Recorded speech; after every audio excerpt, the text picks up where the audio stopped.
John and Rachael back at YaJagoff Late Night. The one thing Pittsburghers love to do is complain about their sports teams or their coaches.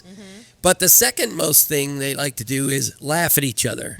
And our next guest helps us do that on a daily basis. As I throw it to you with a mouthful of pizza, right? So Marla, welcome to YaJagoff Late Night. Thank you. We appreciate Thank you for having me. coming from. Are you undercover? Like people know who you are? I have my personal Instagram tagged on there, but I'm not an influencer. Like, I don't put my face on it a whole bunch if I can help it. Okay. Well, here we go. Here we are. Everybody take a screenshot of this. Yes. Pittsburgh Personified is absolutely hysterical. And what's funny is on Instagram about 2 years ago, I reached out to you and you were like, sure. And then life went on and we didn't communicate. And then we saw you again at the airport when we got to kind of check it all out while things were happening. And we saw how much growth you had. People were really enjoying that. How did that happen? Because I'm sure it started out as sort of like a hobby.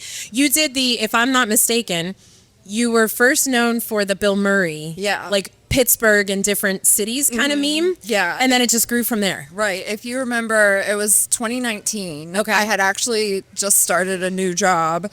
And you know how sometimes when you start a new job, you're not always super busy. So on my lunch break, I made this Bill Murray meme where it was Bill Murray in different movies and equated it to different Pittsburgh neighborhoods. And I just shared it on my personal Facebook page. And I think it got like 2,000 likes and like a couple thousand shares. And it was just really, people loved it. And people commented and they were like, do one with Jeff Goldblum, do one with Michael Keaton and all the Pittsburgh people. And then it was like, do one with Britney Spears. And people started making their own and sending them to me. And, so then I decided I'd, create an Instagram page to kind of house all these. And that was kind of like the birth of Pittsburgh Personified. And then when it really took off was during COVID.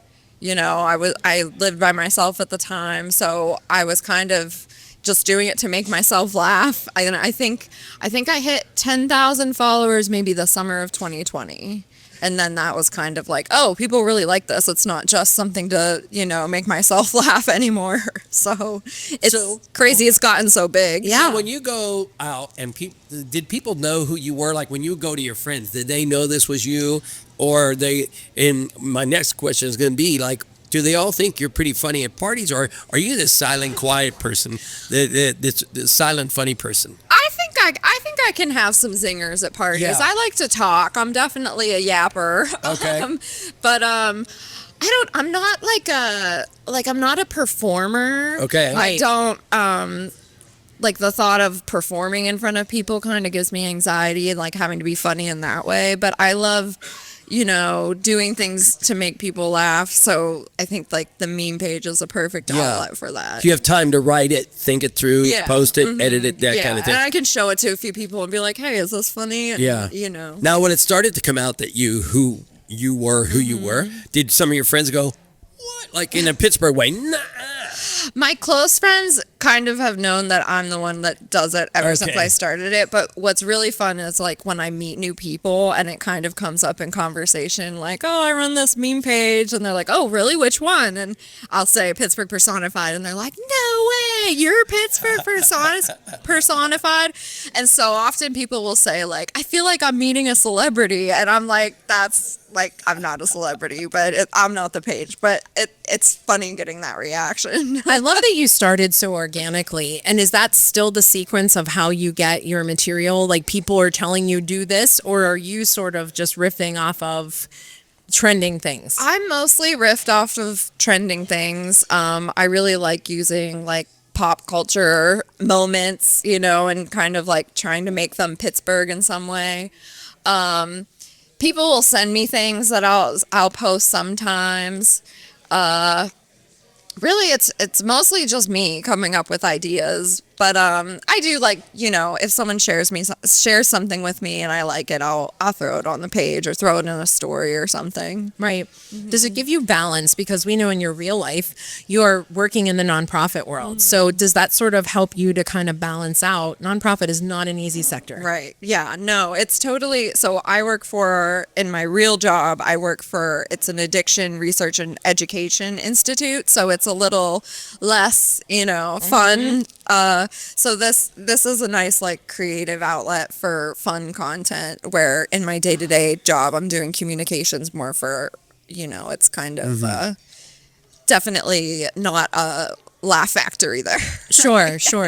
Yeah. Is there something you said, oh, this is trending and they need to post it?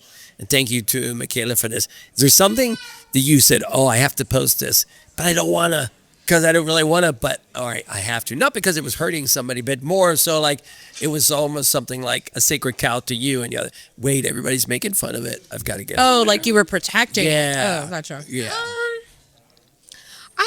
So things that I try to stay away from, and I don't post it, like people will send me pictures sometimes of like people downtown who might be having like a bad day, and people will send it and be like, this is really funny. And it's like, it might look funny, but it's like, that person is probably having You're paying one of the attention worst to days of their context. life. Yeah. Right. Yeah. So, and I think maybe I might have like shared something like that early on and rethought it thinking like, this is not, this isn't a good thing to laugh at. Yeah. So I think that's maybe the biggest thing. So you make sure it's just always a lighthearted part of it all. And, right. Yeah. Not, I don't want to punch down, I guess is the thing. Yes. Right. Like, right. well, we can laugh at like, I like when Yinzers collectively can laugh at each other. Yeah. Like we're not picking on someone that can't fight back, I guess. Are you currently picking on any of the Steeler things going on there? Well, I haven't really like picked on Mike Tomlin yet, but I think that's coming for sure. I just did a post that was that's Mike Tomlin's kid in the background talking about picking on.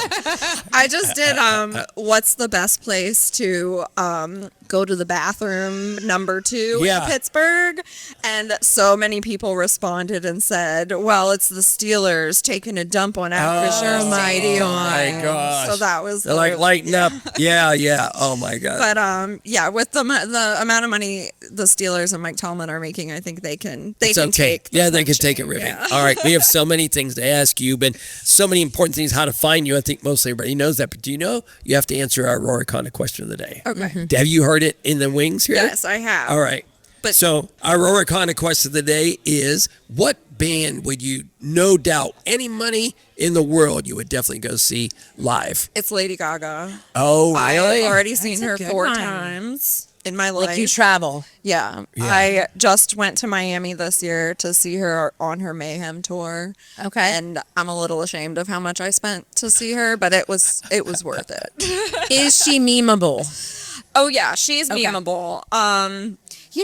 Maybe that's my sacred cow because I haven't memed her so much. Actually, that's a lie. I did meme her. That was such a good question, Rach. I memed her. Neither of them were saying it. At the her and Ariana Grande were seated next together at the VMAs, and I did a meme of that. I don't remember specifically what the captions were, but I've memed Gaga. Okay.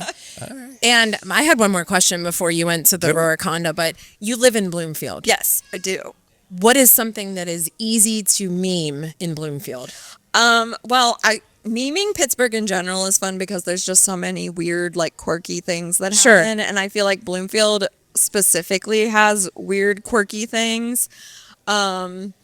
So Little Italy Days is a big thing that comes to mind. It's a very contentious, I feel like people that actually live in Bloomfield hate it, but people in the city, outside the city, really love Little Italy Days. So it's a really fun thing to meme. And then like there's like weird graffiti in Bloomfield. I don't know if you remember, it was during COVID. Somebody next to the Little Italy sign wrote Garlic World. Like they tagged Garlic World on the barrier by the Shop and Save there. And it's just like weird things like that I love to, Gotta love it. Like, and Garlic World, that's been a thing for 5 years now, and it sticks. Gotta love our neighborhoods. Thank you so much. Where can everybody find you and follow you? So on Instagram, I am at Pittsburgh Personified. I'm also on Facebook, trying to be more present there as well, not just Instagram. So I'm also on Etsy. I have some merch, all designs I've done myself that are, Pittsburgh-centric. And I did have something to bring for your junk drawer, but I left it at home. It was a sticker. That's a design that I've done, and So I love it. No, we're gonna get a secret. Yeah. You need thing to in the mail it. mail. So I'm gonna Yeah. send it to you. Right. I don't. Do you Okay. want me to tell you what it is, or do you want it to be a surprise? I want to be surprised. Yeah, Okay, we'll we'll show be it. surprised. We'll put it up on Instagram and then we'll tag you in it. I'll have to get your mailing. We will do it. And We we'll put up a appreciate bunch you. of faces of how we are when we read it. Okay. There you go. You can meme us. It's John and Rachael, YaJagoff Late Night.